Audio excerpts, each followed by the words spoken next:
Pakitanong ngayong katabi mo, masaya ka ba sa araw na ito? Kamusta ang puso mo? Do you have a happy heart today?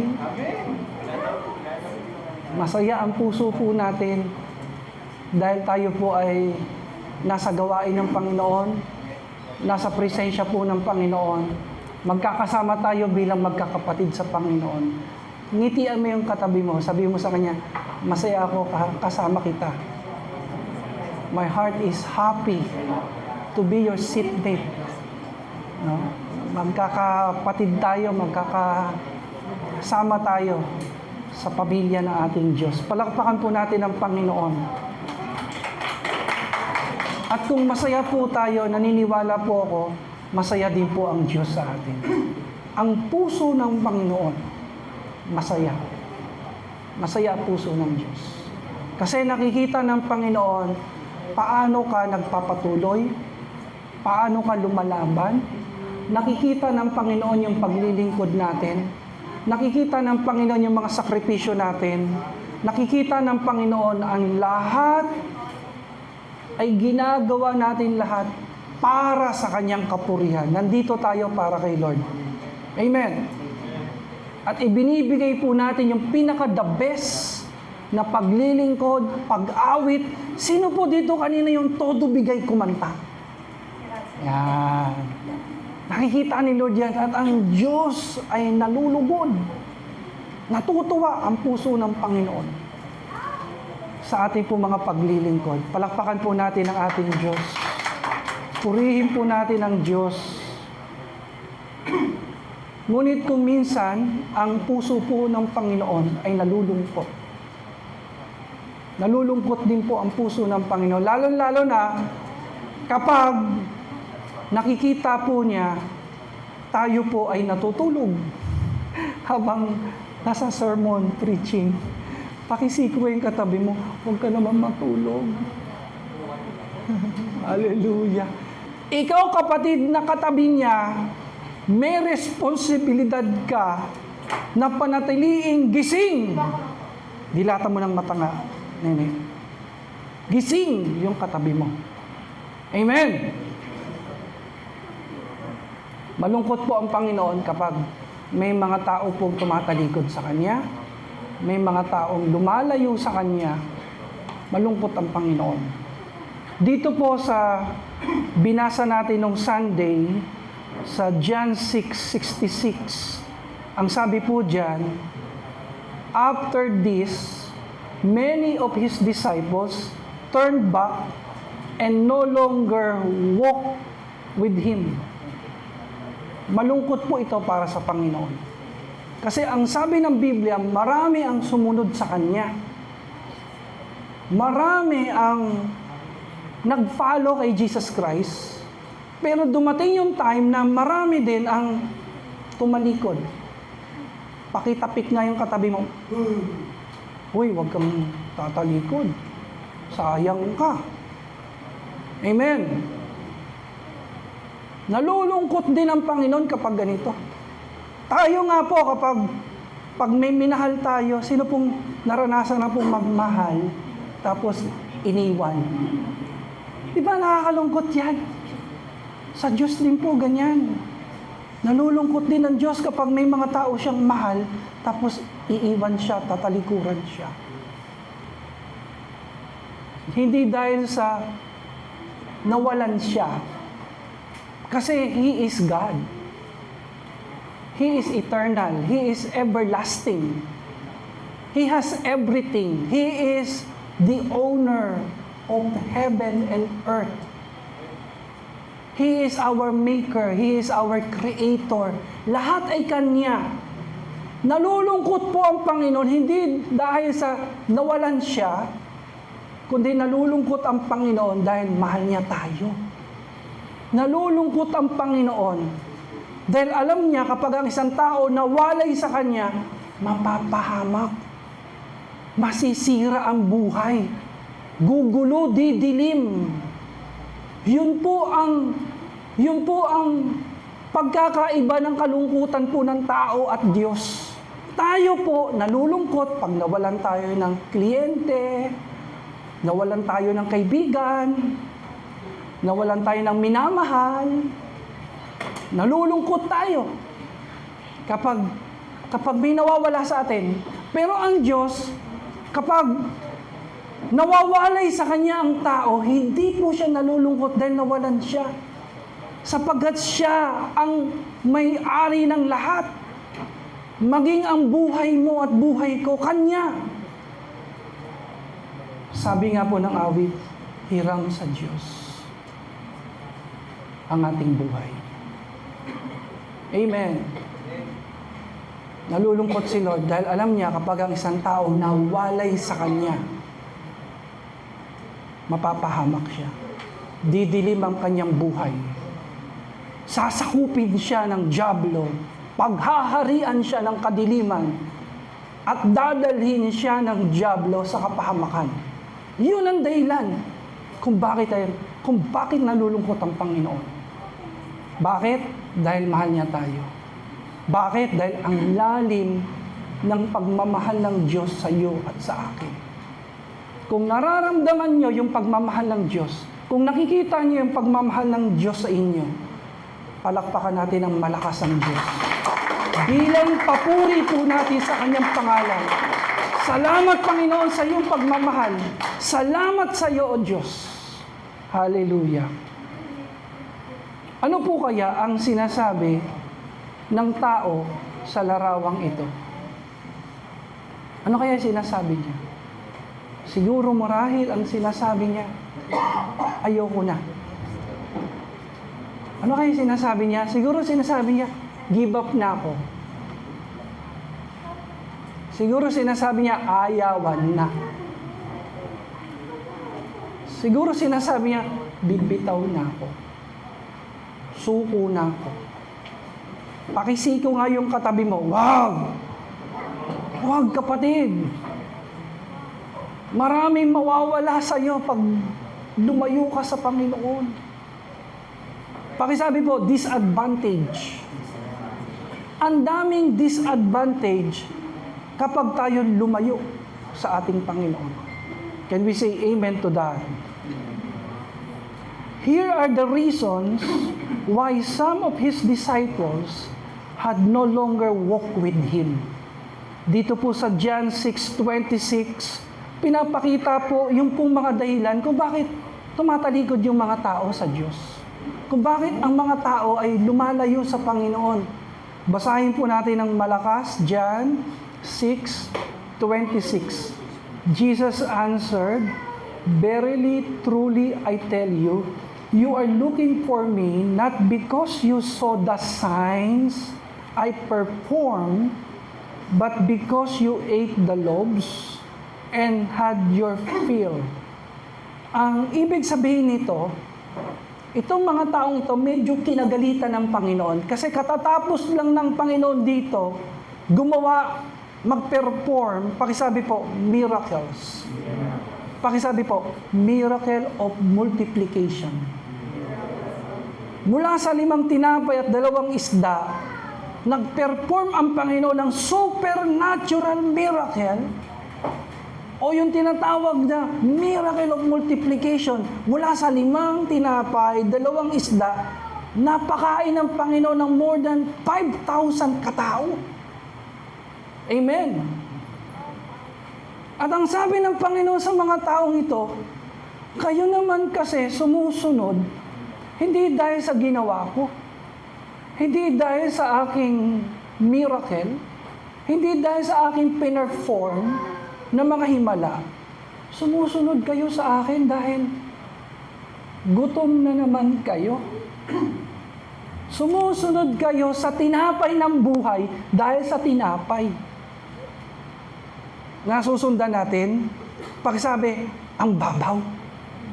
Ang babaw. Di ba?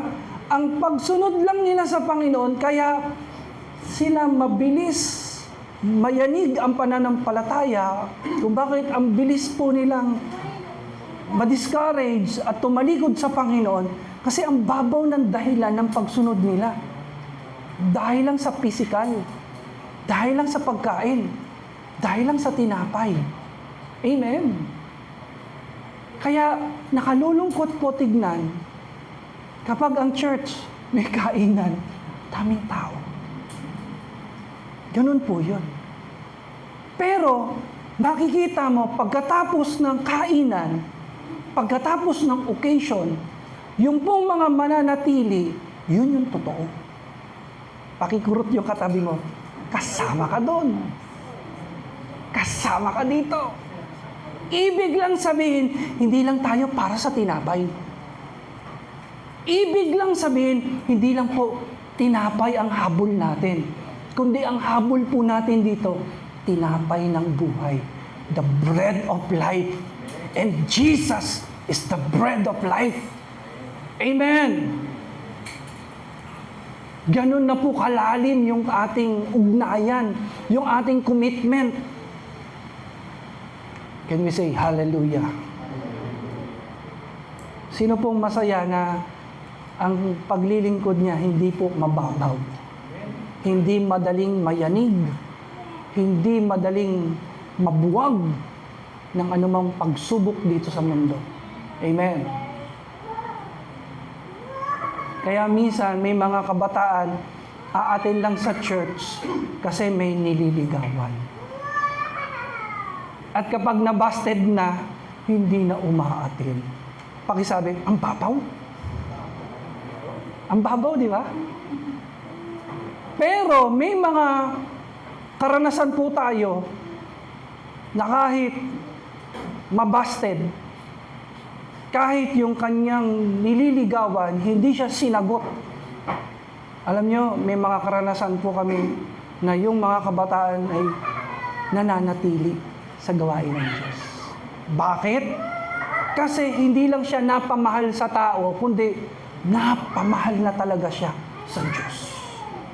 Na parang sinasabi, kahit mabasted ako, kahit nireject mo ako, hindi naman ako nireject ni Lord. Minahal pa rin ako ni Lord. At nandito ako, hindi para sa iyo. Nandito ako para sa Panginoon. Taas nga ang kamay na nagsasabing, nandito ako para kay Lord. I am here for the Lord. At yung kamay na yan, high five mo sa katabi mo ng malakas. Wow, galing. Ayos. Amen. John 6:60, ito po ay isa rin pong dahilan na kung bakit sila ay tumatalikod. Isang dahilan kung bakit sila tumatalikod dito po sa John 6:60, basahin po natin ng malakas. On hearing it, many of his disciples said, "This is a hard teaching. Who can accept it?"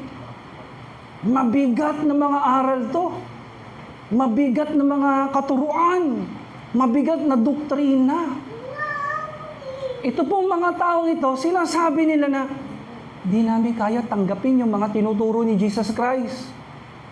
Sinasabi niyo na He is the great teacher, hindi nga namin kayang tanggapin yung mga aral niya, kaya hindi na kami magpapatuloy. Pero as we study closely the Bible, kasi binabasa ko po itong John chapter 6. Nung nakita ko po sa John chapter 6, kung ano ba yung teaching, pakisabi po, teaching. Yung teaching na binibigay ni Lord, pakisabi po, basic. Basic teaching lang. Alam mo ba, sa John chapter 6, kung ano yung tinuturo ng Panginoon, na sinasabi nila na mabigat na aral, alam niyo kung anong topic? Pakisabi po, Lord's Communion. Pakisabi po, Holy Communion. Very basic doctrine, teaching ng Kristyanismo. Sabi nila mabigat na aral pero basic lang. About Lord's Supper lang. About communion lang. Hindi pa po nagtuturo ang Panginoon ng mga sakripisyo, kabanalan, pagkakaloob, pag-aalay. Ang tinuturo lang dito ng Panginoon, ang kanyang katawan ay mabubugbog, tatanggap ng mga sugat para sa kagalingan ng ating mga karamdaman, and every time na inaalala natin siya, Yung tinapay na yon ay sumisimbolo sa kanyang katawan. Basic, di ba? At yung saro, yung kalis, ay sumisimbolo sa kanyang dugo na sa tuwing nagpapartake tayo dito, inaalala natin ang dugo ni Kristo na nabuhos sa krus para sa kapatawaran ng ating mga sala. Pakisabi, basic. Bakit hindi nyo ito matanggap? Alam nyo po, sa totoo lang, ang reaksyon ko dito, hindi naman dahil sa malalim yung aral. Hindi naman dahil sa hard teaching. Kasi basic eh. Ang dahilan po, kung bakit talaga nila hindi kayang sumunod sa Panginoon, kung bakit sila tumatalikod sa Panginoon, ginagamit lang po nilang dahilan ito. Na sinasabi nila, hard teaching, mabigat na aral. Hindi po ganun. Ang tingin ko po dito, kaya sila tumatalikod sa Panginoon, hindi po kasi lumalim yung pagmamahal nila kay Kristo. Hindi kasi na-develop yung love nila kay Jesus Christ. Kasi kung mahal mo ang Panginoon, nasusundan po natin, if you really love God with all your heart, sino po dito mahal niya si Jesus Christ? Taas mo ang kamay, yung gumagalaw-galaw, nag-wave kay Lord. Yan. Amen. Kung talagang mahal mo si Lord, wala po yung mahirap, madali. Kung talagang mahal mo si Lord, kaya mong gawin yung kanyang mga salita. Kaya mong gawin yung kanyang mga utos. Amen. Parang sa magulang, sino po dito masunurin sa kanyang mga magulang? Malakas nga na sigaw dyan yung mga masunurin na anak. Masunurin na anak. Ayan, ayan. Ako po. Ayan, gagaling. Well, dahil mahal mo yung magulang mo, ano man yung sinasabi nila, na ikabubuti mo, susundin mo. Kasi you pay respect, you obey your parents. Ang sabi ng Bible, children, obey your parents in the Lord. Nasa commandment yun. Nasa 10 commandments. Hindi sinabi ng Bible na, parents, obey your children. Baliktad. Kundi ang sabi, bilang mga anak, bilang respeto sa ating mga magulang, bilang pagmamahal sa kanila, sinusunod natin sila. Tama? Kaya kahit pinagtutulakan ka na, tulak mo yung katabi mo, kahit pinagtutulakan ka na, uy, mag-boyfriend ka na, uy, mag-girlfriend ka na. Kahit pinagtutulakan ka na ng mga kaibigan mo, ayaw mo. Kasi sabi ng nanay mo at tatay mo, na magtapos ka muna ng pag-aaral. Amen. Kahit ang daming nagkakagusto siguro, daming nagpaparamdam, sinong marami pong nagpaparamdam sa kanya? Hindi mo pinapansin kasi nasa isip mo yung sinasabi ng mami mo na tapusin mo yung pag-aaral mo muna, saka ka na mag-love life. Amen. Ganon din po sa Diyos. Ganon din sa Panginoon. Dahil mahal natin si Lord, ino-obey natin yung kanyang mga salita. Can we say amen to that? At ang mga taong ito, dinadahilan nila mabigat yung aral, hindi dahil sa mabigat, kasi nga basic lang eh. Hindi nila sinusunod ang mga aral ni Kristo dahil hindi talaga nila mahal ang Diyos, hindi lumalim, hindi na-develop yung pagmamahal nila sa Diyos. But we want to thank God. Nagpapasalamat tayo sa Diyos kasi dati hindi rin naman natin mahal ang Diyos. Pero, pakisabi po, pero, God touch our hearts. Hinipo ng Panginoon yung puso natin na magmahal para sa Kanya. Palakpakan po natin ang ating Diyos. Revelation chapter 2 verse 4. Ano pong sabi dyan? Yet, I hold this against you, You have forsaken the love you had at first. Ito yung sinasabi ng Panginoon na dahilan. Siya mismo nagsabi. Siya mismo nagsabi. Kaya hindi niyo ako sinusunod hindi dahil sa mahirap yung aral ko, kundi dahil sa hindi talaga niyo ako mahal. Amen. At salamat sa Diyos, itong pusong ito, hindi naman to pinanganak na nagmamahal ka agad sa Diyos. Kundi but by His grace, by His mercy, by His Holy Spirit, we are being touched to love God with all our hearts. Praise God. Mga kapatid, what is God's greatest commandment? Ano ulit ang pinakadakilang utos ng ating Diyos? Ito po. Ano ba ang dakilang utos ng ating Diyos? Prayer po ba? Maganda ang mag-prayer, utos din ng Diyos yan. Bible reading, utos din ng Diyos yan, okay din yan. Mission, utos din ng Diyos yan. Pagbibigay, utos din po ng Diyos yan. Pagdalo sa gawain ng Panginoon, utos din ng Panginoon yan. Pero sa mga utos ng Diyos, ano ba ang greatest? Ito po ang sabi sa Old Testament, Deuteronomy chapter 6 verse 5, Thou shalt love the Lord thy God with all thy heart, with all thy mind. Yun din po ang sinabi sa Matthew 22:37. Ibigin mo ang Diyos ng buong puso, ng buong isip, ng buong kalakasan. Pakisabi po, consistent.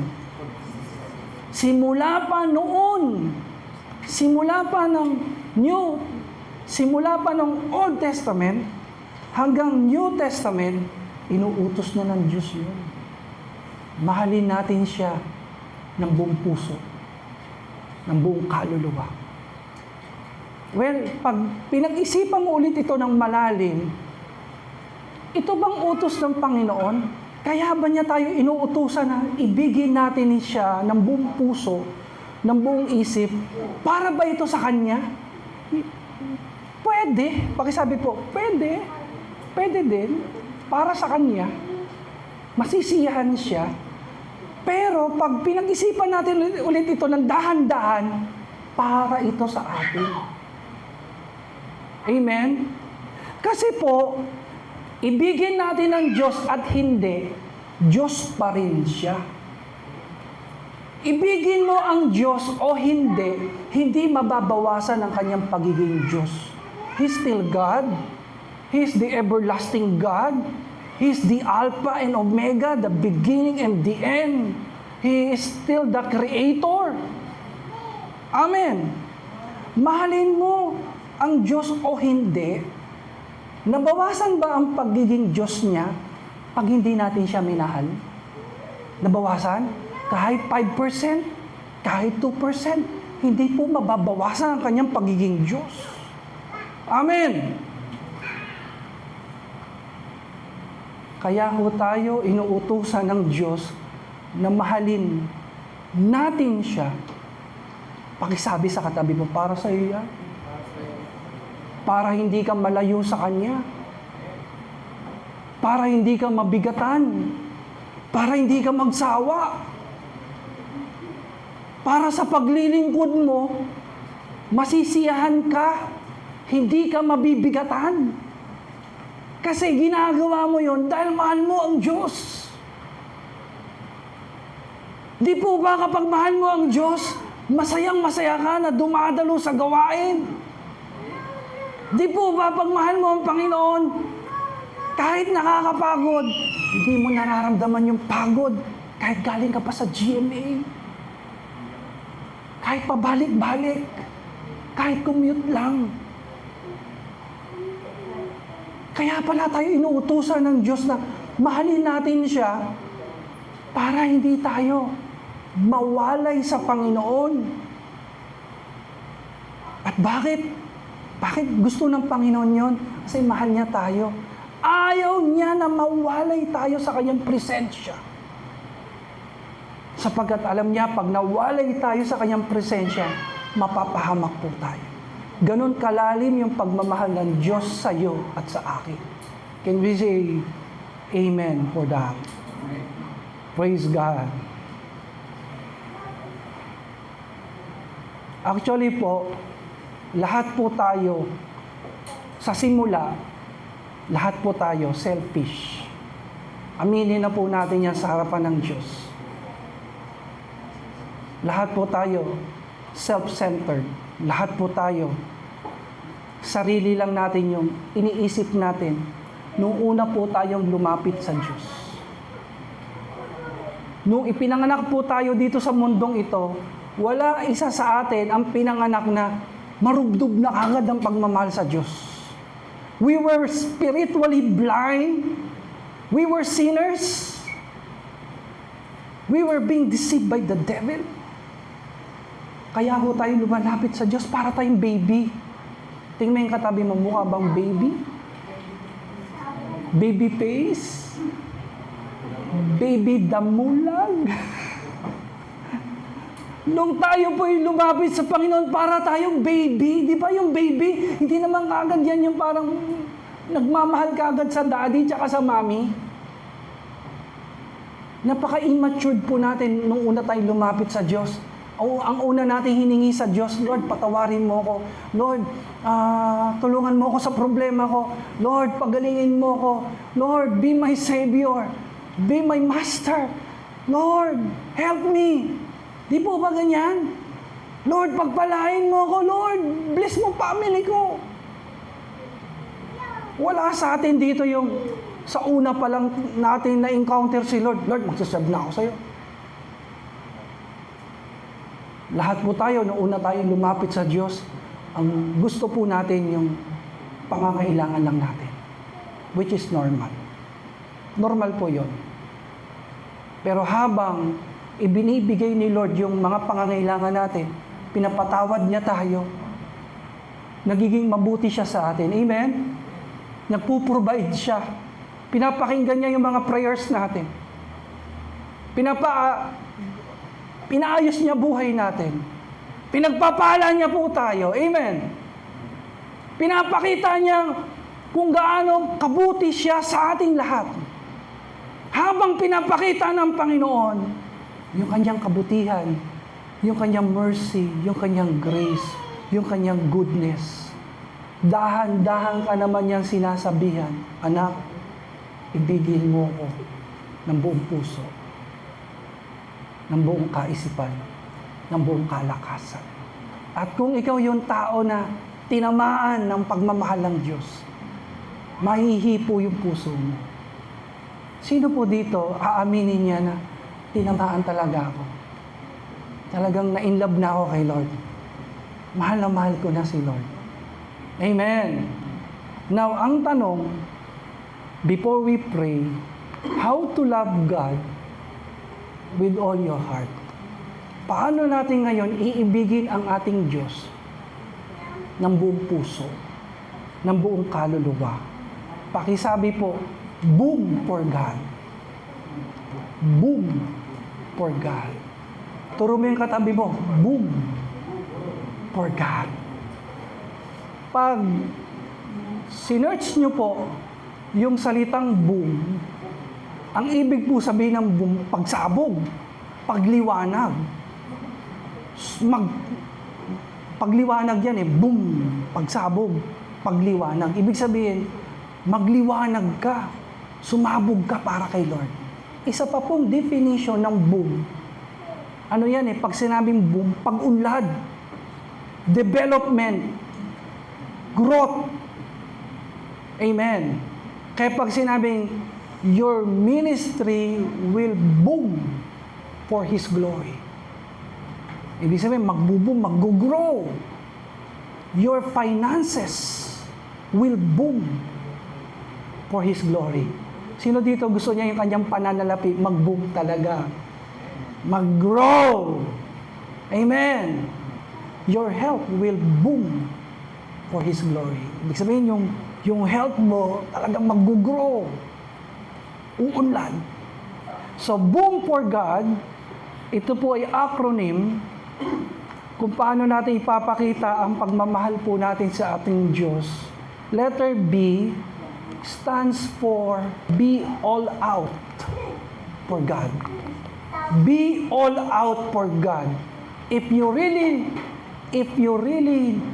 want to love God with all your heart, be all out for God. Maging all out ka palagi kay Lord. Amen. Ano ibig sabihin ng all out? Wala kang ititira.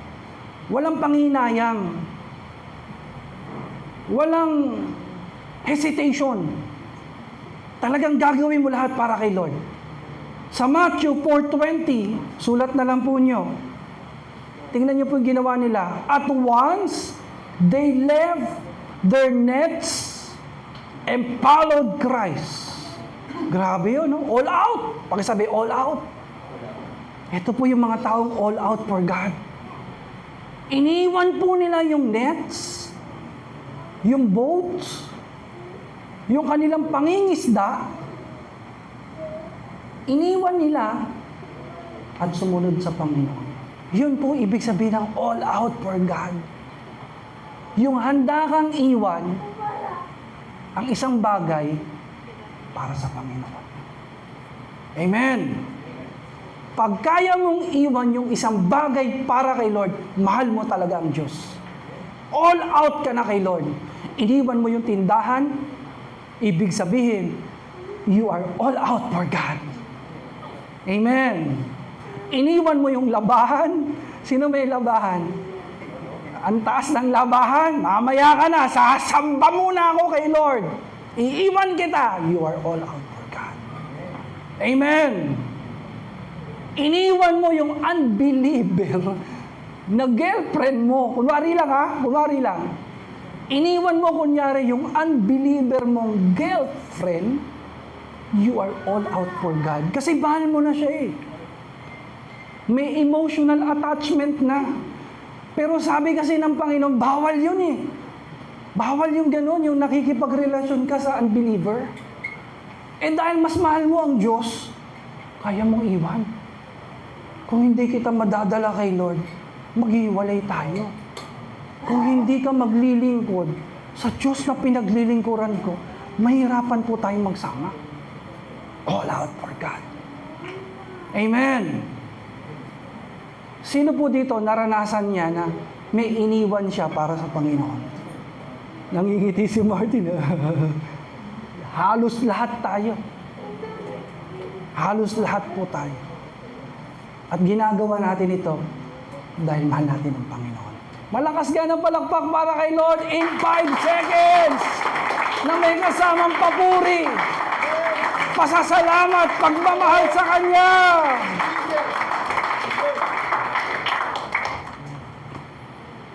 Pakisabi sa katabi mo, kaya mo yan, kapatid. Kaya mong iwan ang lahat para kay Lord. Kaya mo rin yan. Number 2, boom for God to eh. Letter O stands for obey God. Kung talagang gusto mong pakita yung pagmamahal mo kay Lord, simple lang, sumunod ka sa Kanya. John 14:15, if you love me, you will keep my commandments. Kung mahal niyo ako, susundin niyo ang aking mga utos. Ang pagmamahal sa Diyos, hindi lang po ito emotion. Pakisabi emotion. Hindi lang yung highly emotion ka na naiiyak ka na, Lord, maglilingkod ako sa iyo. Hindi po ganon. Ang pagmamahal sa Diyos, ipinapakita through obedience. Talagang, pag nakita mo yung Word of God, sinusunod mo dahil mahal mo ang Diyos. Amen. Next letter, O, stands for our first priority is God. Yan po yung totoong nagmamahal sa Diyos. First priority niya na ang Panginoon. Matthew 6:33 says, seek ye first the kingdom of God and His righteousness, and all these things shall be added unto you. Unahin mo ang Panginoon. Unahin mo ang Kanyang kaharian, ang Kanyang kalooban, ang Kanyang katuwiran, at ang lahat ay idaragdag sa iyo. Sa isang taong nagmamahal sa Panginoon, sino po ang kanyang first priority? mahina, mas malakas. Sa isang taong nagmamahal sa Diyos, sino ang kanyang first priority? Amen. Si God. Pakisabi sa katabi mo, hindi na kita priority ngayon. Hindi na ikaw first priority ko. Si Lord na ang first priority ko. Si Lord na ang aking first priority. Amen. Amen.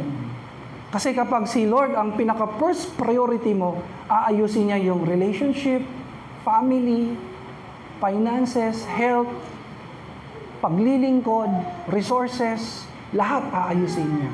Everything will follow. Amen. Kasi sabi niya, all these things shall be added unto you.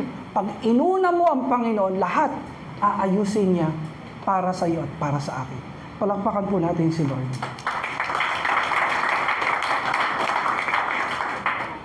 Letter, sunod po na letter M, stands for move away from sin. O kaya turn away from sin.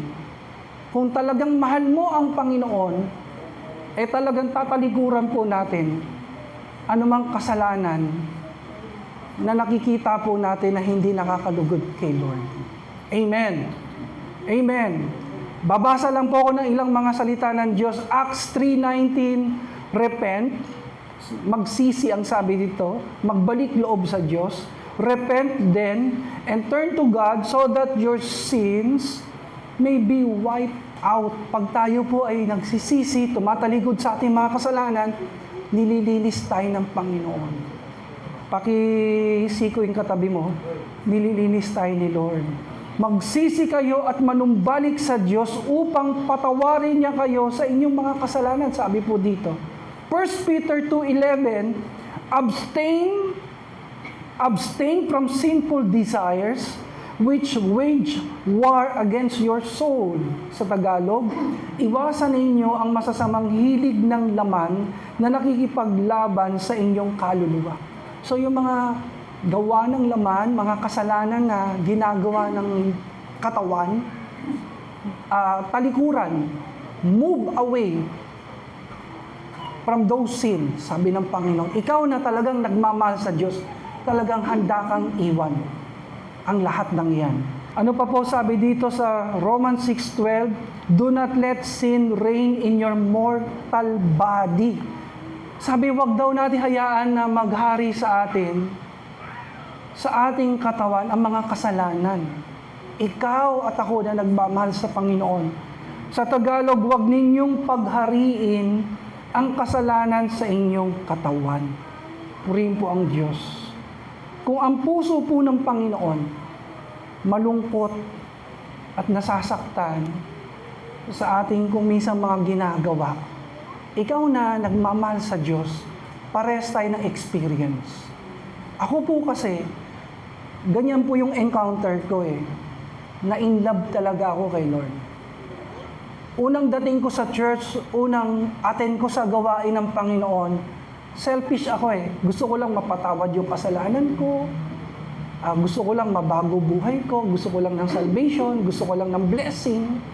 Pero habang tumatagal, natatouch yung puso ko na maglingkod sa Panginoon. Amen. Ganun po pala yung mga kapatid. Pag ang isang tao napapamahal na sa Diyos, amen, kapag ang isang tao natuto ng umibig sa Panginoon ng buong puso, kapag may nagagawa siya na alam niya na nasasaktan ng Panginoon, nalulungkot ang Panginoon, humihinto siya. Winawaksi niya. Tinatalikuran niya yung kasalanan. Amen. Sino po dito mahal niya ang Panginoon? Pag mahal mo ang Panginoon, alam mo kung nasasaktan mo siya. Alam mo kapag siya ay malungkot. Pag mahal mo ang Panginoon, alam mo sa sarili mo, nararamdaman mo yung heart ng Panginoon. Nararamdaman mo yung kalooban ng Panginoon.